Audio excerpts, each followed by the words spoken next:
हिंदू नववर्षाच्या तुम्हा सगळ्यांना खूप खूप शुभेच्छा। काल गुढीपाडव्याच्या निमित्ताने मी एक छोटासा प्रयत्न केला। काल मी पहिल्यांदाच एकटीने पुरणपोळीचा स्वयंपाक घरी केला होता। सकाळी खूप लवकर उठले होते कारण मला माहिती होतं की राधा एकदा उठली की ती मला काहीच करू देणार नाही। सगळं नीट सुरू होतं पण अर्धवट स्वयंपाकातच राधा उठली। मग काय एका हातात तिला घेऊन दुसऱ्या हाताने कसं बसं अर्धवट राहिलेला स्वयंपाक पूर्ण केला।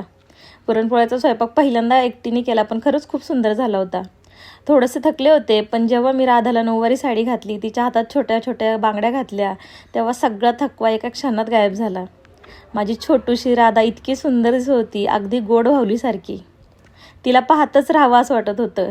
आणि तेव्हा मला एक गोष्ट जाणवली, आपले सण फक्त परंपरा नाहीत, ते आपल्या आयुष्यातील छोटे छोटे आनंदाचे क्षण आहेत।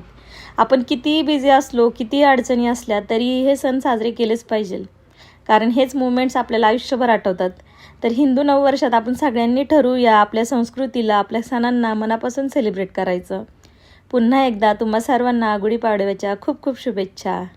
बाय।